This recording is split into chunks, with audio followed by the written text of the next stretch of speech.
Hello everyone, this is Crota giving you a shoutcast and a little bit more of a commentary here on Metalopolis. The game will be between Letum and myself here on Metalopolis. We have we have me spawning here at the 3 o'clock location, meanwhile Letum spawning at the 6 o'clock location. And this was a game that I had played just today.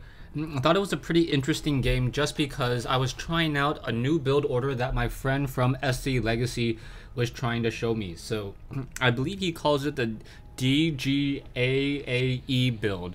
So probably a pretty easy name to understand. It is just a build where you produce Marauders, Ghost, Marine, and a Hellion, and those are all the things that you need in order to produce.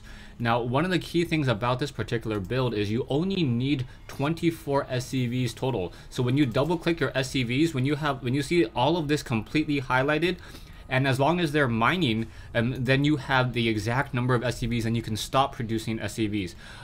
With that build, or with that many SCVs, you will be able to produce non-stop Marines, Ghosts, and Hellions, and Marauders from, 3 barracks, 2 of them with a tech lab, one with a reactor, and 1 factory as well. So taking a look at this build, pretty much it opens up like any other standard build here, a standard 12 racks over here on the front door, especially against any Zerg player who's worth their weight, as a Zerg player may decide to try to do a baneling bust. So a baneling bust, you also want to position your buildings in a way where your buildings protect you from a baneling bust, making sure that even if they are able to take down one set of your buildings, that you still are able to fire from behind the wall with another layer of protection.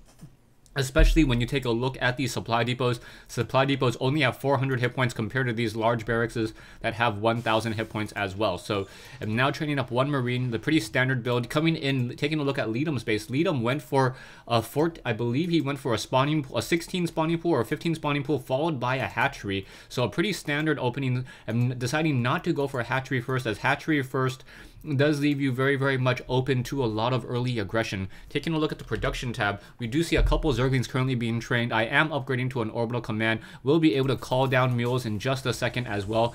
And with mules in play, I will all of a sudden get a very large increase in my minerals, giving me a very strong opening. We now see a supply depot down over here, and now that first tech lab is coming into play, bringing back all of my SCVs. Now, one of the key things about this particular build as well is that you want to put a lot of pressure and a lot of harassment against your opponent. And with Ghost and a factory, you can guess that the Ghost will be dropping nukes. The nukes are there to just force your opponent to try to engage you. One of the things that a Zerg player may try to do is they may try to go for a lot of early spine crawlers. Those spine crawlers are there to offer up against protection, and they're normally, and as a strong Zerg player, the Zerg player may go spine crawlers and Zerglings.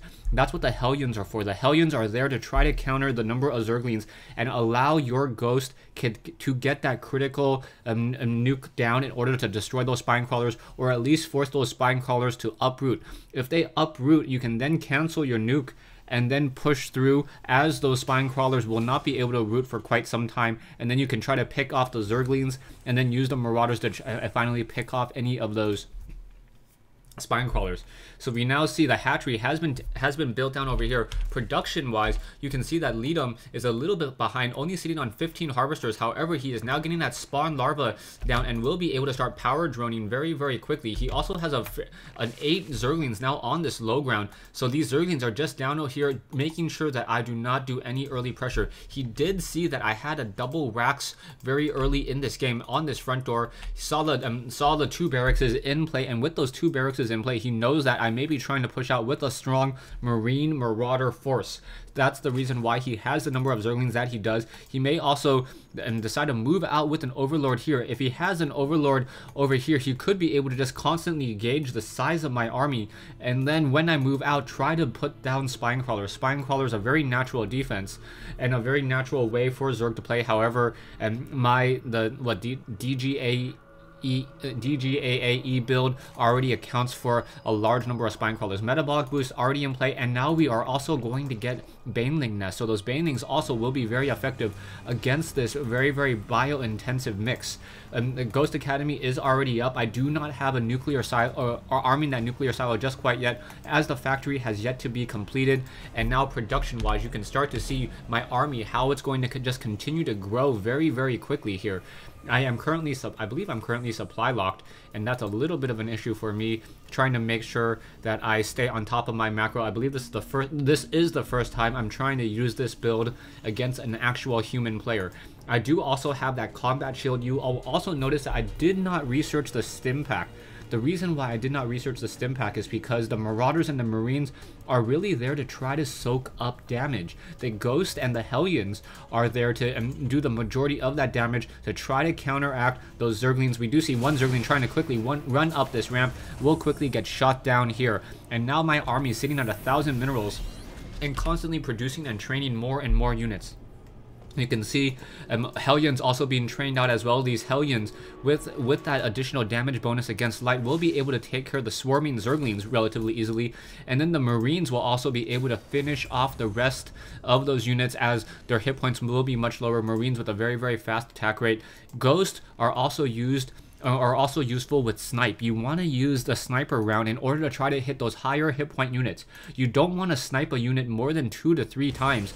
And now down goes that creep tumor. Creep tumor is trying to be laid down. However, the queen now moving out. We do see a group of Zerglings now trying to engage. However, those Zerglings, a lot of them taking a lot of damage, and now in comes this queen. That queen also taking some damage, as well as there are a couple Marauders there slowing down those units, and now in comes this attack here. Banelings trying to move out and trying to move around, trying to deal more and more damage against those units.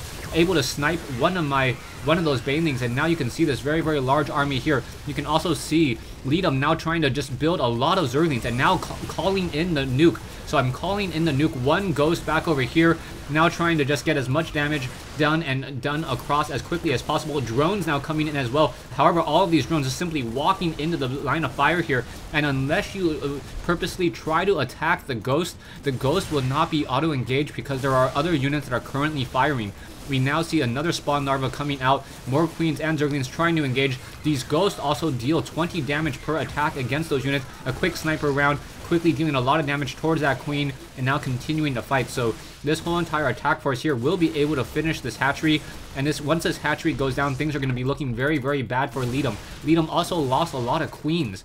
So because he lost those queens, he will not be able to produce nearly as many units as possible. And now this army force, I should have pulled back with it, as another swarm of Zerglings is simply able to come around and surround my whole entire attack force here. Ghost quickly getting taken down, and now there are a group of Zerglings now trying to push, trying to deal a lot of damage. However, you can see my reinforcements already in place.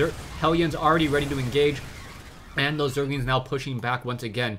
Also, production-wise, I am getting an additional nuke. Also getting the command center up here. And taking a look at my harvester count, I'm up to 32 harvesters now, as I'm transitioning into the middle game, trying to make sure that I continue to mine up more and more. You can see these units now, once again, moving out very, very easily. But a very, very aggressive play. 3 racks with a factory and a Ghost Academy for Marauders, Marines, Ghosts, and Hellions, and that is it. So this army and attack force will now be moving out. Gonna walk up this ramp. I know that I've taken down a lot of his queens. I'm worried about any Banelings that may be over here on this high ground, so I move out with the Hellions first, as the Hellions would just be able to choke up that point very, very easily. A quick sniper round taking down, I believe that was a sniper round, taking down that last queen there, and Letum says GG.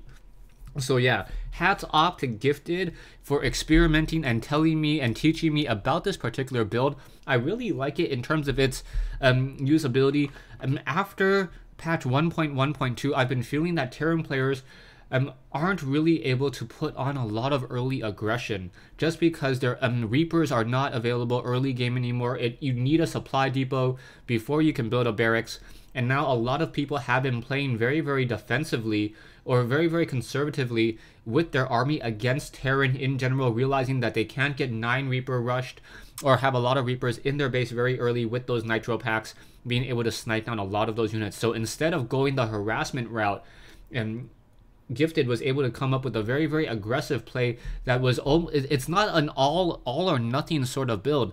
you are very, very strong in terms of economy. You already have a reactor, so if your opponent does decide to go for say Colossi, if it's against a Protoss opponent, you can quickly build a starport and train up double Vikings, and you can transition very easily into the middle portion of the game. The only thing that's kind of difficult to try to stop is perhaps Dark Templars, and with that you should be able to detect it. Also the EMP shockwave from those ghosts, able to quickly reveal those Dark Templars. Thanks for watching, thanks for listening. I hope you guys enjoyed this 1v1 replay here on Metalopolis between me and Letum.